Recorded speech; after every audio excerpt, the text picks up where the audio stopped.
Okay. Everything all right, Jill? Yes, yeah, I'm recording. Okay, thank you. So welcome to the extraordinary meeting of the Planning, Highways and Environment Committee today, Monday, the 14th of December. We've called this meeting as there's a number of planning applications that have come in after our previous meeting. And so we need to look at these before Christmas. So have I got any apologies for absence? I think everybody's present, aren't they, Jill? Yes, all present. And have we got any members' interests? Councillor Cornford. Yes, agenda item 5, C and D. I have a pecuniary interest. Thank you for declaring that.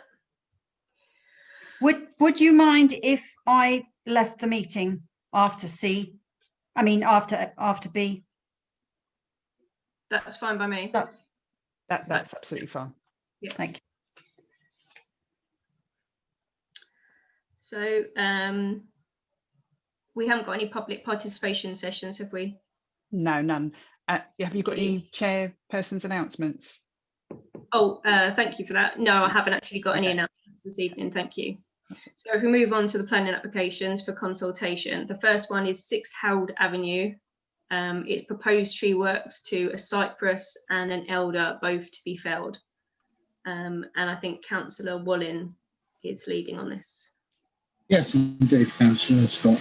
Yeah, I went along and tried to have a look, but you can't actually see the trees really from the road. You can just about see them in distance with other trees next to them.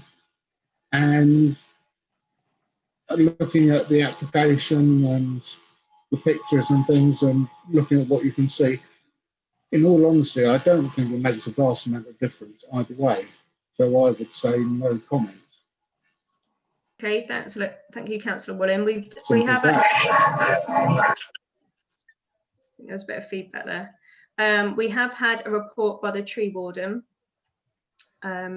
Jill was able to get that today by him. I'm just gonna try and bring it up. Yeah, I did see that. Did you see that? Yeah. So the tree warden is predominantly against doing it so soon, in fact. But as I say, having tried to look at it from the public area, you can't really see them either way, and there are other trees there. So it doesn't seem to me to actually do a vast amount. And putting it back 2 or 3 years doesn't really make a big deal in the grand scheme of things, in my mind. Okay, thank you. So the tree warden suggests that both were coming to the end of their lives. So T1 and T2 are struggling and give little to the surroundings. Next door, there's also a beautiful mulberry tree. And to some extent, these 2 trees that are being proposed are actually to a possible detriment to the large mulberry tree. So he suggests that actually the felling of them is, he'd support the felling of them, but urge the residents to consider planting at least 1, ideally 2 new trees. And he suggested some species that they could plant. So he's not against the felling of the trees, which I think, Councillor Cornford. Yeah, I just wanted to make the point that it actually backs on to number 90 Canterbury Road, which is a very, very large garden. It's got a lot of trees there. And by taking out those 2 poorly maintained older trees, it will actually give the others on that boundary line more room to develop. So it's a good thing, definitely. Exactly. Have we got any other comments? Sorry, Councillor Cornford. No, I just wanted to say, could anybody find 6 Harold Avenue on Google? On Google, because I couldn't. There was 3, 4A, 8 and 10A, etc. on that side of the road. I tried to get it on Google Maps and it came up with 6A on the other side of the road, which is complete garbage. So I went and had a look, and that's how I could see what you could see from No, it was just an anomaly because on the Google Google didn't match the plan. No, Google often doesn't. That's caveat using Google. Councillor Page. Just a couple of things to note. The land registry document, which was used to show the plot, is actually from April 1989, and there have been a lot of changes in Harold Avenue in the intervening years, and I don't think it actually reflects the reality today. Equally, from what I could see on the application, the attached tree report doesn't relate to the trees that we're discussing now, but the report that was sought by the town clerk today is the correct one. Lovely, thank you. So have I got a proposal for this application? Councillor Cornford. I Councillor propose Cornford. that, yes, I propose that we agree. Okay, or We support the application for felling of these two trees. Councillor Wallen, thank you. All in favour? Thank you. Can we say that we support it following the recommendations of the tree warden? Is that all okay with everybody? Sorry, I added that after we voted. Is that okay that we follow the tree warden's recommendation to add or replace the trees? Yeah. Thank you. Okay, thank you. So on to the next application.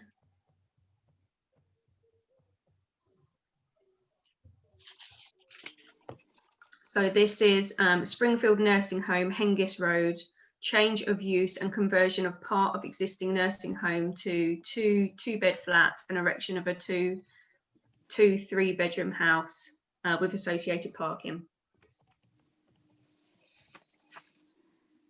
So are any councillors with comments on this application?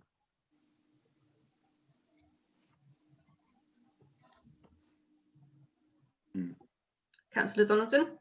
Yeah, I think there's quite a lot of documentation with this application, and I think they've done quite a good job of it.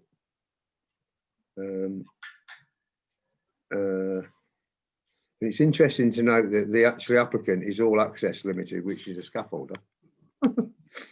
So not a nursing home person, but anyway, yeah, it is maybe on the face of it, it is a good application. So were there any complaints from residents? But I can't see a complaint from resident actually on the application site. The one thing that we were concerned about were the tree constraints plan overlay, which I may be able to share with you. Councillor Page, before I do that, do you want to comment? I just wanted to note that the Environment Agency have given some advice regarding the sound insulation and noise reduction for buildings code of practice should be submitted and adhered to, particularly because the railway line is 30 metres close by, and they recommend that this should be done to protect any future residents. Okay, thank you. Councillor Cornford? I just want to ask Councillor Page where that was, because when I read it, sorry, go on. It was one of the supporting documents on the application. Ah, obviously I missed that because I only saw about the foul water and the fact that nobody could occupy unless they got that sorted, and it was marked as unknown how they were going to get rid of the foul water on the application. Okay. So maybe it was one's Environment Agency document and one's the Environment Health document. Yeah. There's two documents there. I just missed it. So the tree constraints overlay, let me see if I can share it with you.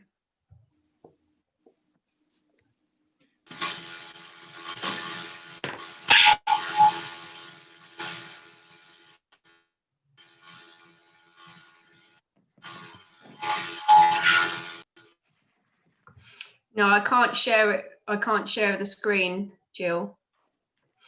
It says host disabled participant screen sharing. Okay. Let me see. Ooh.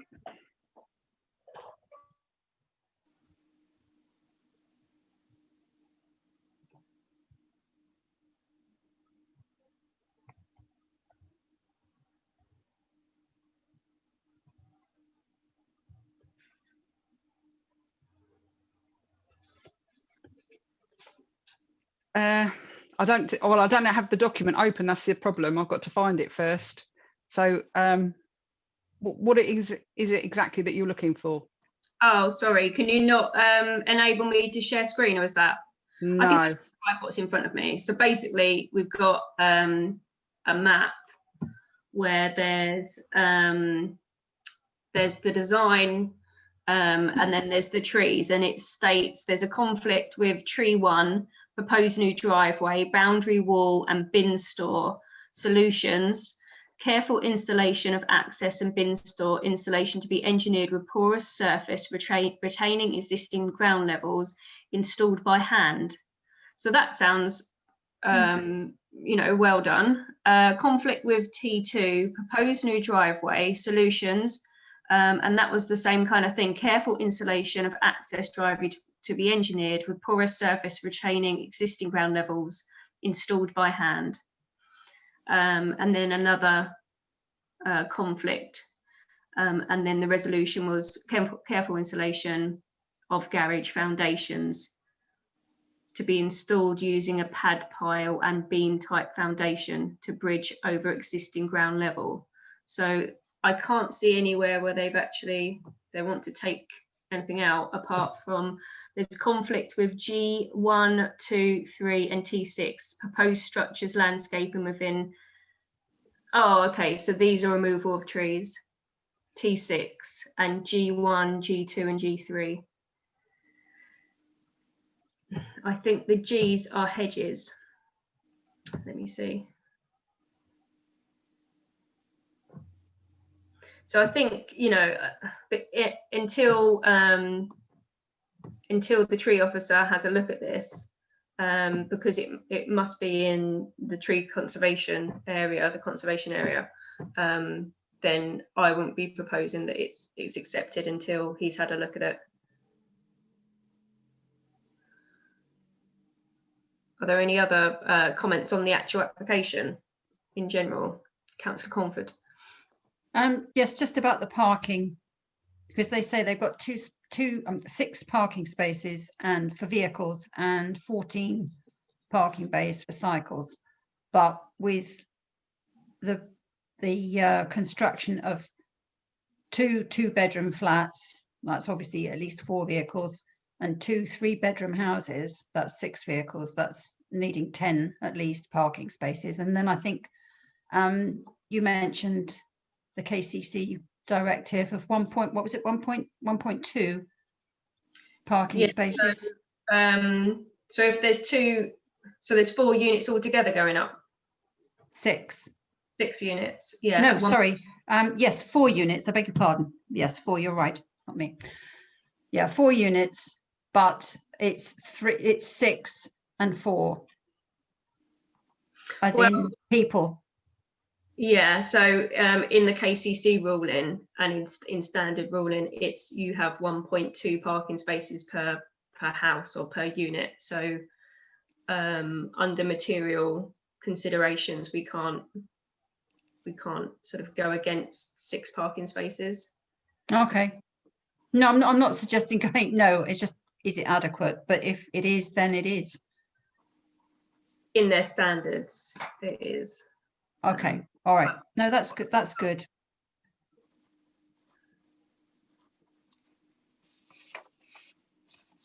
Are there any other comments? Councillor Page. I think again with this property, we've discussed this previously, is the access and egress onto the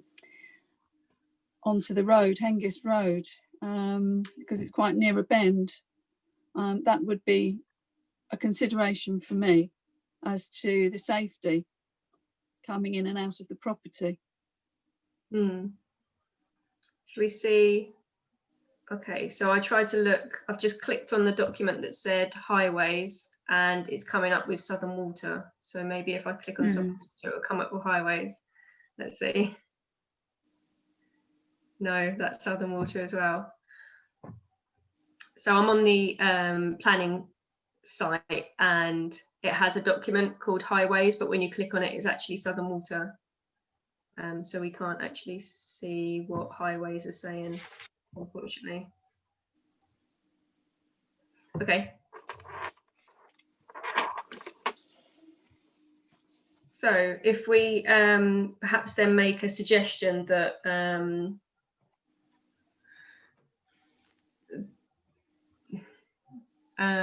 I think, to be honest, because we're not totally sure about the highways access, and I'm not, because there's not a tree report as such, then I don't think we can sort of say no comment, and I don't think we can say that we support it at the moment. So the only other option is that we object with those comments. Councillor Cornford? Yes, the highways report that I read on that didn't have any issues. I can't quote it, but it didn't have any issues. Also, we've got that Puffin crossing coming up at the Ursuline, which creates a cul-de-sac in Hengist Road, which will actually improve traffic in that area. It is a big area, isn't it, down there? Councillor Pennington, you're on mute at the moment. Yeah, thank you. Yes, in fact, the pedestrian, what do they call it? Puffin crossing or something? Puffin crossing. Outside Ursuline is coming up at the Joint Transport Board tomorrow. And our friend who was lobbying us is lobbying JTB members very strongly.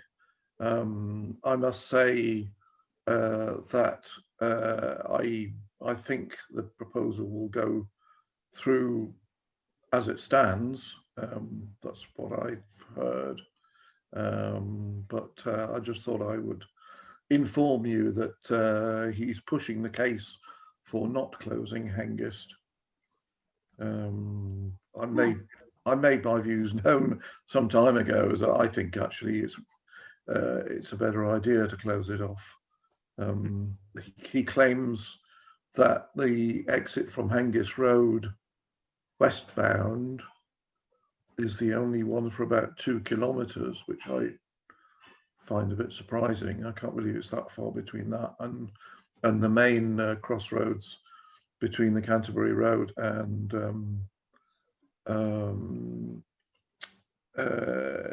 St Mildred's, and the next one, which is just when you get into Birchington, I think. But anyway, I just thought I'd let you know that that's on the agenda for tomorrow. Councillor Cornford. Sorry, could I ask Councillor Pennington, you said he is pushing, I missed who that was. He? The board, I think. The board. Okay. All right. Okay. Thanks.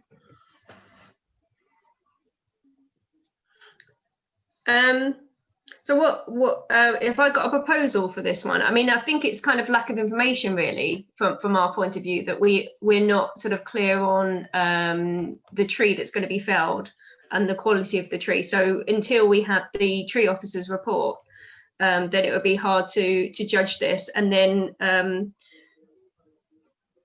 where I am on the planning portal, I can't find the highways report. But Joanna, did you find the highways report? I did read a highways report on there, and I did think that to the untrained eye, this is a good application. You know, it's well controlled. The Environment Agency have asked for reports. Southern Water have asked for reports. It's being scrutinised, and it's an attractive design, and they are being considerate of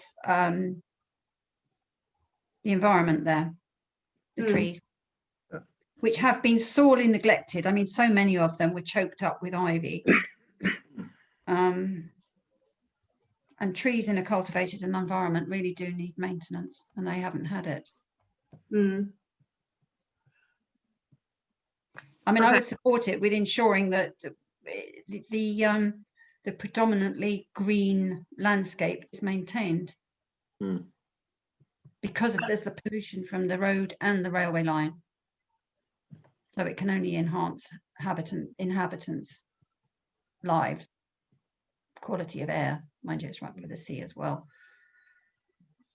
Okay, would you like to propose that, Councillor Cornford? Yeah, I'm really bad at this. So wording it. Just Yeah. what you just said, I think, that you support it with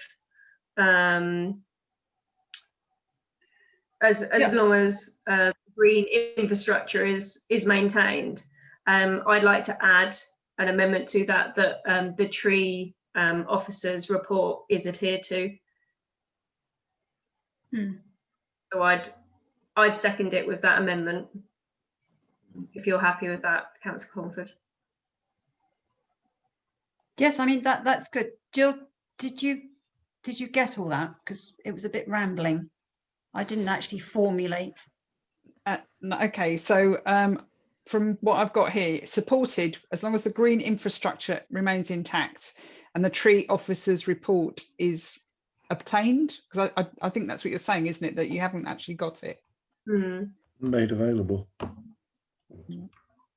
is obtained, and all directives from Southern Water and the Environment Agency are complied with. Would you say, Hannah? Yeah. And then to add that we do think it's a good application, a good design.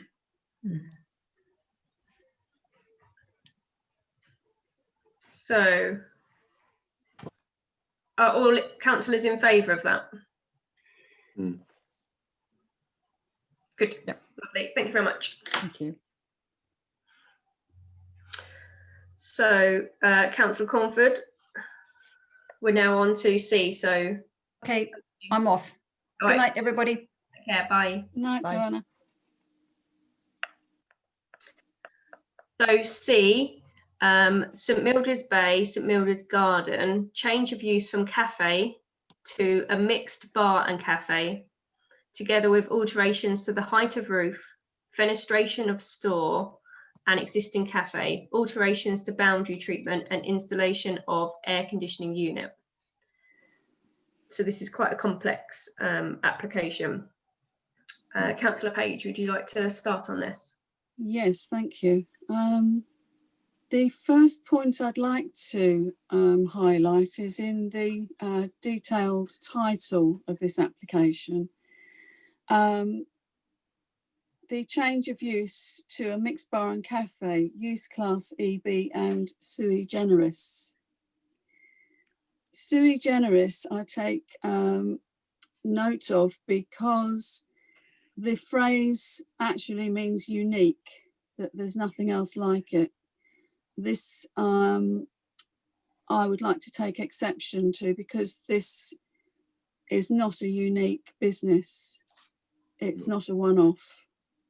And to use that in part of the description for the usage of the premises, I believe to be incorrect. So I would like to make that point noted. Then to go on to the other reasons for the application. Height of roof, change to fenestration, alterations to the boundary and the installation of the air conditioning unit. Those create complications for residents who've actually submitted a number of objections to this. But to start off, the last application that was submitted was refused by TDC, mainly on the basis of the hours of operation. This application has come through with hours of business which have changed. They are now 9 AM to 11 PM daily, 7 days a week.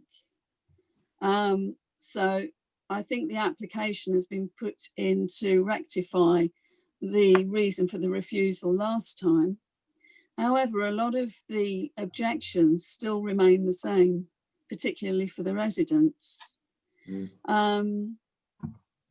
I should also note, before I go on to the main objections, is that Kent Police have a supporting document on this application saying that a formal security plan is required, which addresses the concern that were raised by the designing out crime officer.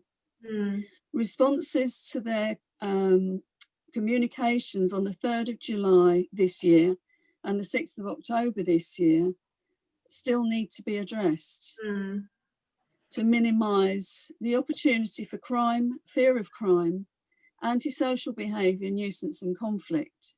So those have not been responded to or addressed by the owner of the business. The public objections, first of all, relate to proximity to the residential properties. The change in the hours of business does not change their concerns about the proximity and their concerns around noise, intrusion, and other effects, particularly the noise, which they believe will be intrusive and cause distress, which will be bad for mental health and well-being and have a negative effect on residential amenity and lifestyle benefit. They are emphasising time and again that customers would need to be inside the premises by 9 p.m. with the doors and windows closed and not to remain out on the patio. A couple of residents have quoted that the distance from the patio to their living accommodation and bedroom accommodation is 20 to 30 feet and does have an impact on them. And they emphasise that this business should be complying to the same rules about hours of business and operating them as Millie's do. They don't believe that there should be a difference between the two businesses. They quote noise pollution, customers, music, and the proposed air conditioning unit. Light pollution. In particular, there have been quotes regarding the LED lights which are around the premises. The environmental agency had to be called in recently, where the residents were tolerating the lights being on all night. And when they requested the owner of the premises to turn them off when the business was closed, they didn't react. They kept the lights on. So the environmental agency came in and supported their claims. So straight away, the residents are of the view that the business owner is not respectful to their needs and might give an indication of how things could work going forwards in relations between the business and the residents. They also emphasise that 11 p.m. should not mean last orders, that the business should be shut and people have left the premises. Their other big concern is around the flood risk. They still believe the removal of the wall at the front being replaced by glass will not solve the issue of flood risk. And cited a recent flood storm which occurred where the sea came up over the top of the roof of the cafe and onto the road. And that's with the wall in place. They are concerned about this, very seriously concerned. Other things that have been raised are signage. They would like assurances that no large and or overbearing signs would be erected on the premises. There's a concern around recycling facilities. On the plans at the moment, there is one bin indicated on the existing site, but there is nothing on the proposed diagrams. The concern is that there should be more than one recycling bin and that they should be properly labelled for appropriate recycling, and believe that if only one bin is continued to be used, it could form a health and safety risk or even a fire risk where everything is just dumped into one bin. They're also concerned about the potential pizzeria and servery outside on the patio, because they're mainly concerned because they have no hours of operating offered for this. That's not been included in the submission. Believe that those hours should be the same as the cafe. Their concern around this is noise levels, music, and activity out on the patio after the cafe is closed. It's a natural concern, I think. And I think what they're asking for there is containment and assurances that the hours will be adhered to outside as well as inside. I did note on the application that there is a box about staffing for the business. The existing staffing is 3 full-time. The proposed staffing is 5 full-time and 5 part-time. And I think that clearly reflects anticipated increase in business and customers, which looks to be quite considerable. And I think it's worth noting that, because it could reflect back on the concerns that the residents are citing. The other concern here is lack of information. I will refer to one of the objections on this one because it's been listed quite concisely. Not enough information given on the application. 1, lack of detail on air conditioning and how the noise would be abated. No statement to confirm how the outside lighting will be controlled. No comment on how the music, whether pre-recorded or live, will be reasonable so as not to affect residents' amenity. No detail on how the pizzeria will operate, particularly if the courtyard is used. I think by courtyard, they mean the patio area.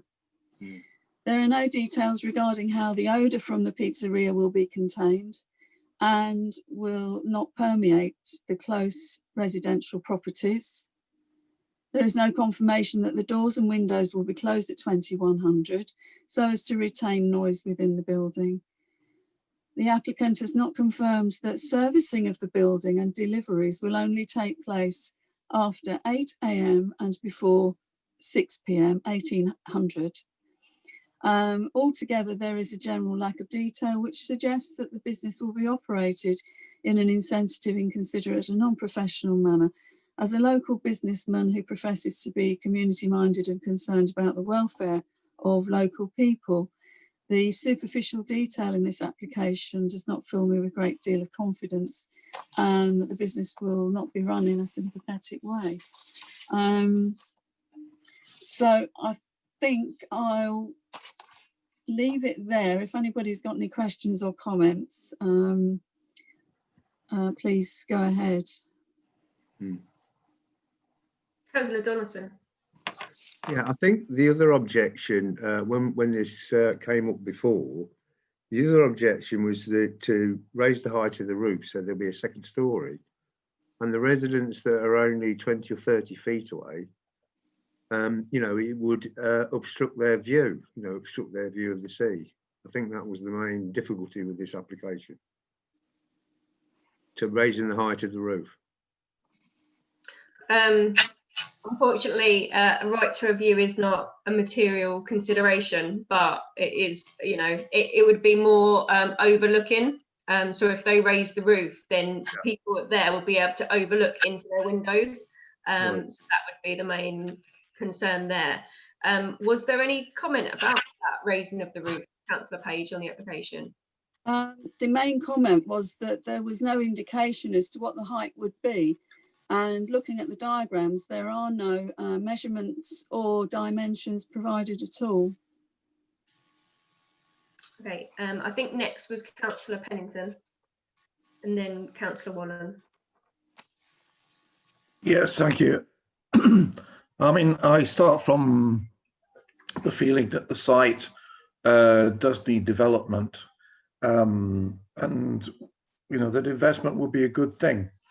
And I have been a bit worried by the tone, a lot of the comments in relation to Paul. I was even approached by someone who said that we should go around neighbours of his bar in the middle of Westgate and get complaints about the noise. Well, I mean, you know, there are obviously people who are gunning for this proposal. I supported our comments last time because I do remember that it was suggested that there would be a second story on top of the premises. Looking at the drawings this time, I frankly don't see that. It looks as if there is a very shallow raised roof which shouldn't impede anybody's view. I've always maintained that we should have the same operating basis for this cafe as for Millie's. They are in direct competition. I think it's unfair to have one of them more restricted in their operations than the other. So I fully support the suggestions from several residents that the same rules would apply. In other words, that the outside area would be closed after 9 o'clock. And I think to close the whole establishment down at 11 is reasonable. I mean, it is an area that's had a pub just around the corner for a long time, so it's not as if they're not used to having a pub in the area. But my own feeling is that we should give preference to the level playing field, to use a politically topical phrase, and that the licensing and the rules for operation should be the same as for Millie's. I couldn't find, or it was said unavailable when I tried to look at the traffic report, the Highways Committee, and the flood report. So I haven't seen those, but obviously if either of those is quite negative, then we ought to think seriously about it. Thank you. Thank you. Councillor Page, did you want to come back on that? I couldn't see anything on highways, only the comment that was there from Kent Police. The report on the flood risk didn't appear to be negative. I have to say that reading through it is not straightforward because it contains a lot of technicalities and terms that we would not be familiar with. But in general, going through it, it was not in a negative format against the cafe doing what they proposed to do. Do you mean as in the removing the wall and putting the glass instead? Yes. Okay, thank you. Councillor Wallen. Yeah, thank you. I've got a few little points on this one. Firstly, the outdoor bit of it, there is, I would say, an implied right of access across the outside area. Now they're looking at closing it off in some way, because I would say the land is designated as open access, and so is there a street right of way over it. Sorry to come in. Your mic sounds like it's very, very, very tinny. So every time you're speaking, it's sort of vibrating. Right. I don't know. What? Is this better? Just speak slowly. No? I will speak slowly. Was that better? Can you hear me? Yes. Yes. Yeah. Yeah. Well, as I say, the first thing I would look at is there is perceived to be a public right of access across the outside area, which it looks like they're closing. So if it is designated as open access, can they actually legally do that? But more of my concerns is to do with the flood, the Tridex flood risk document. Spent a bit of time looking through it. First thing is it doesn't look to be that well written, because if you read through it on pages 183, it says the business used to be called Cars, but it used to be called Cabs. So if they can't even get the information right, then it doesn't infer that it's that solid on what they've got in it. There are various other bits in the document that are very questionable as well. It says, for example, section 7.4, page 39, there will be no alteration to the roof, but yet there is also talk about there being alteration to the roof. So again, it tends to suggest that the flood document isn't that valid for the current application, because they don't know the details. There are various other bits on it. There's a question of the likelihood of floods in the area, and they're saying that it's 1 in 200 years. Page 27 on the flooding report, 0.48 and 0.56 on page 31. But this contravenes other things that seem to say that it's going to be in high risk zone and potentially flooded by 2026, which isn't long from now. There are various other bits on it, but you could spend a long time going through the flood document and saying there are a lot of perceived risks mentioned there. I've written down some more, but I won't talk down through them. Okay, perhaps I suppose. Could you mute yourself? I think perhaps the answer would be that hopefully TDC will do its own report on the proposed flood risks along that area themselves, perhaps.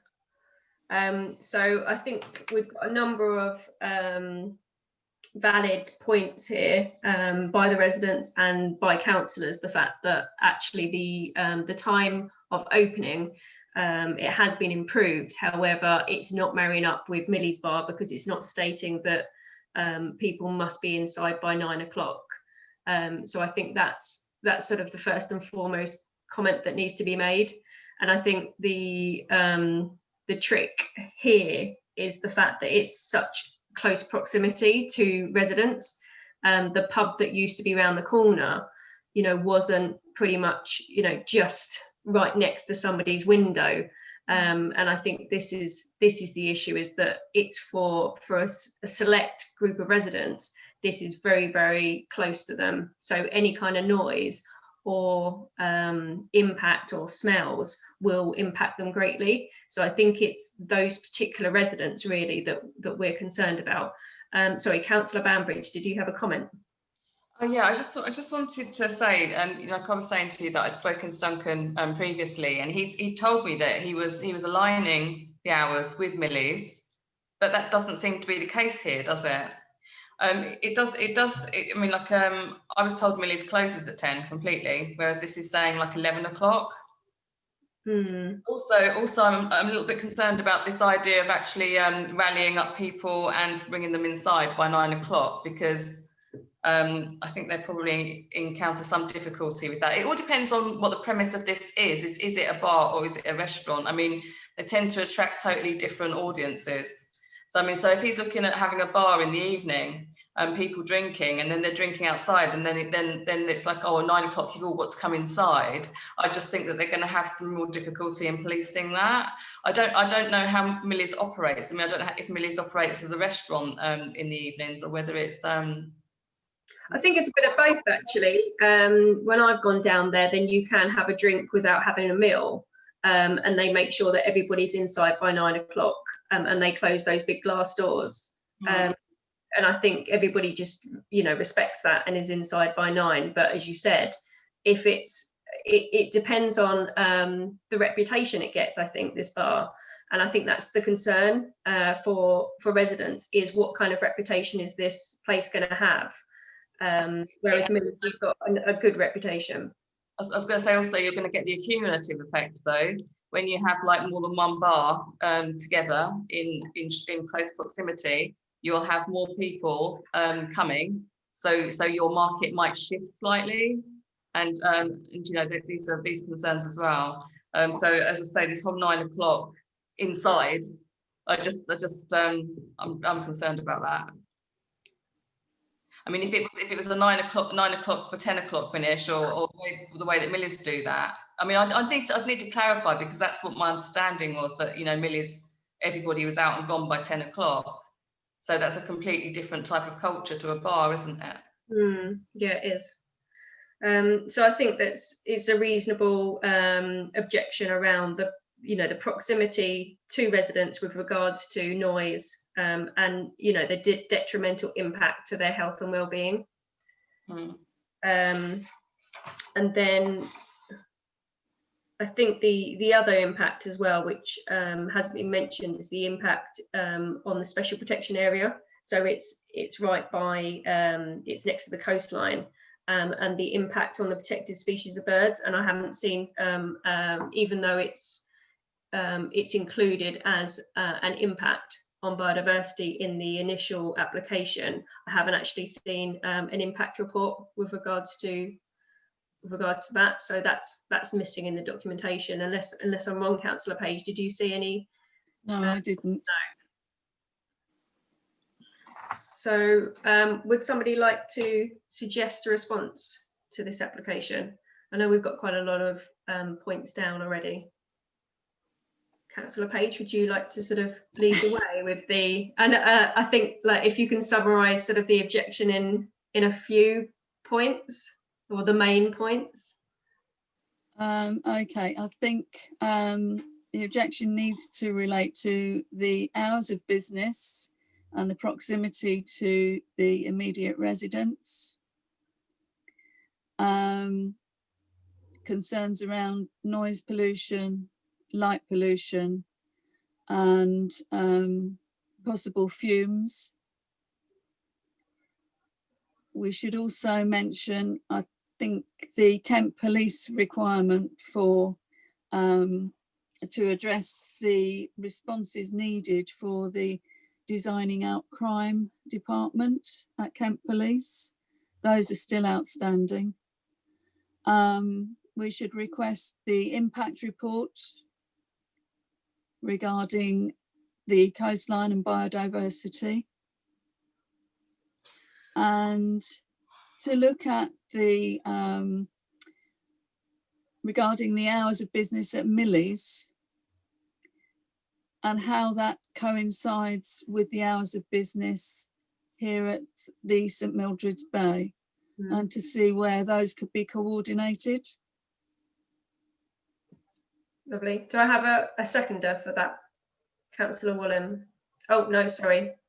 You want to say something? Thank you. Yeah, sorry if this sounds awful, but I think we should definitely mention quite strongly the flood problems that could be connected to it.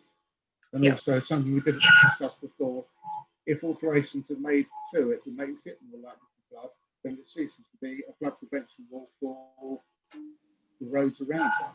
And it could cause the flats, you know, some of the Thornton beach rise and things to suffer from flooding because you're moving of the fence. Can't understand. So, I think that's so Councillor Wallen is saying, can you put yourself on mute again? Sorry, Councillor Wallen. Some feedback sometimes. Councillor Wallen was saying that if that wall is removed, or if there isn't a good impact from what they want instead, it can cause a flood risk to the flats themselves, not just the business. So that, I think that is, you know, quite an important point. Councillor, so if we include in that proposal then a review of the flood risk and the report that's been provided, would that be agreeable?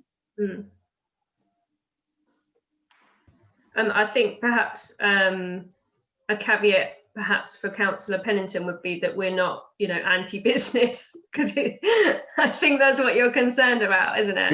Yeah. I think, if I may, I think an introductory sentence saying, while we would welcome additional investment in the facilities, we feel that the conditions for approving this application are not yet fulfilled, and in particular, and then go on and spell out the 16 different problems that we have. That's very reasonable. So with that, do I have a seconder from that proposal of the amendments? Councillor Wallam, thank you. And all in favour? That. Thank you. Councillor Banbridge, were you going to be calling this in? I was just going to say, you know, like, if I mean, I don't know exactly the hours of business of Millie's, but if nobody knows, I can actually call them tomorrow and find out. Then that way, obviously, I know what to say to Duncan. But I mean, I can speak to Duncan, but I don't think I'm going to be able to resolve all of these issues. So it might be better to call it in. I think that'd be useful to call it in if you're okay doing that. Mm-hmm. So what? Yeah, I'll call it in anyway, because I mean, we can always withdraw that if Duncan's able to resolve the problems. But what I'd like maybe is if you could email me through all of these different. I've made a note of it. I mean, I've obviously put a notes, obviously the ones that I'm really concerned about. But if you wanted to just email me like a list of all the things, I can speak to Duncan tomorrow. And also, as I say, speak to minutes, find out exactly what their hours are, so they are married up, and then see what we can do and have the call in as a backup. Lovely, thank you. I appreciate that. Okay, last but not least. So, Paul's Bar and Bistro, 42 Station Road, Westgate-on-Sea, is a retrospective application for the erection of an external shelter. And Councillor Page has looked at this one as well. Yes, this was refused the last time it was submitted.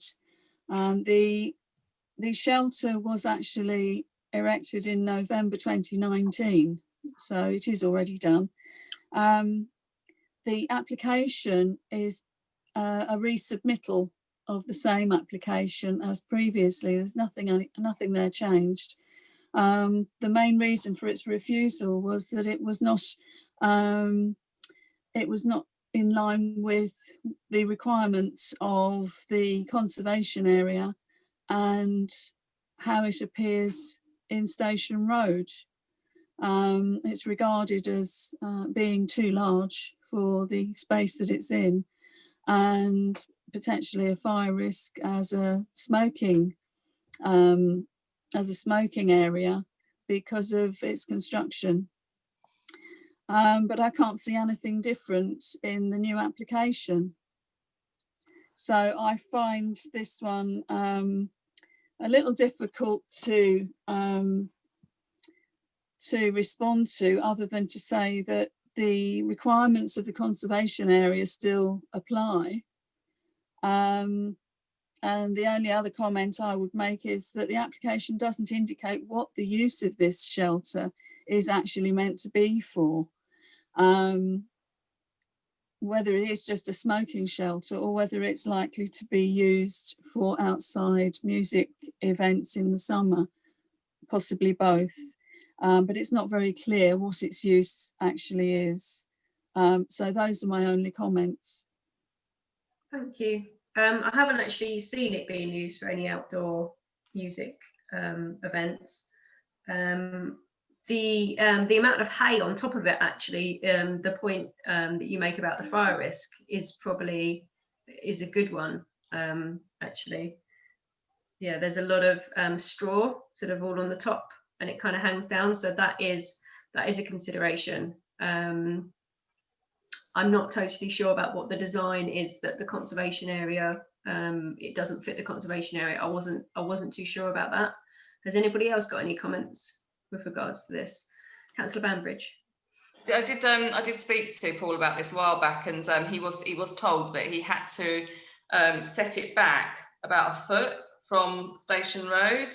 and possibly bring it down a little bit as well. So it was about bringing it down in line with next door and putting it a foot back. So obviously he hasn't wanted to do that. He's obviously just wanted to put it back in, and unless he has made those adjustments. I don't know. So I mean, so they did. So the planning officers had given him suggestions as to, you know, how to basically comply with the standards of the area. So okay, so I mean, unless he's complied with those suggestions. It wasn't that much change that they were suggesting. That was what, you know, like he was a little bit like, well, you know, they only want it to be a foot back and this little bit further, maybe like, you know, half a foot further down sort of thing. So he was saying what pain it was going to be to have to sort of like move it back and cut a bit off, and, you know, like, so it's interesting that, you know, that it's been put in identically. I suppose he thinks it's splitting hairs, but there must be a reason as to why it was turned down, and it's just better to kind of comply with those reasons, isn't it? Get a carpenter in and make the changes. I might have a chat with whoever's on this one. I don't know if it's Emma. I'm not sure. I'll basically see if I can speak to the planning officer about it and see what's happened. I mean, it's the fire risk that I'd be more concerned about, because I think it is really used as a smoking area, although it's not really covered very well, actually, if you're underneath it. Is it properly covered, or is it mainly the straw that's covering that area? Yeah, I'm not too sure, but it's more the fire risk. I mean, the design of it was neither here nor there to me. So I haven't really got... He didn't mention the straw as an issue with the planning officers. Councillor Page, where did the fire risk come in? Was that a comment? It was a comment during the last application, but it wasn't one of the reasons that was given for refusing, okay. I have to say.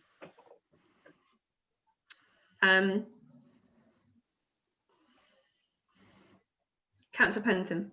Well, I share your thoughts, but I mean, formally speaking, if it wasn't given as a reason last time, it's a bit difficult to move the goalposts and mention it this time.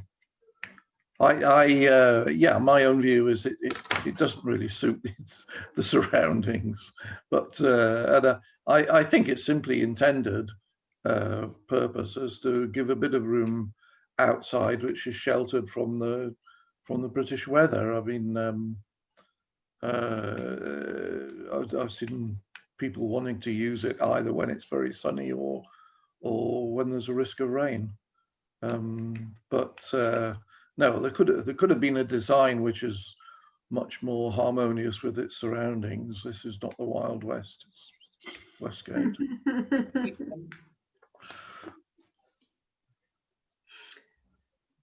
So, have I got a suggestion? I haven't got a strong view on this one. I must say I haven't either, to be honest with you. I think if it's used as a smoking shelter is probably a very useful one, providing it complies with requirements of its size as suggested by the council. Yeah, I mean, if it was that the conservation area officer said that it must be designed in a particular way, then fair enough. But if it's just sort of that it needs to be moved by, you know, X number of centimetres, and yeah. Councillor Wallen. Speak slowly. Does it sound any better? It's not good, no. I'm going to have to get a microphone next time. All I was going to say is that, and I'll lift it up, so it might be better if it's not reverse bouncing off anything. I was just thinking, if he's been turned down for planning and he just thinks, oh, sod it, and reapplies with exactly the same thing, doesn't it make a mockery of the whole principle of planning permission? You just keep on reapplying until you get it, which isn't right. It's been declined and so needs to be altered. Costing him money to reapply.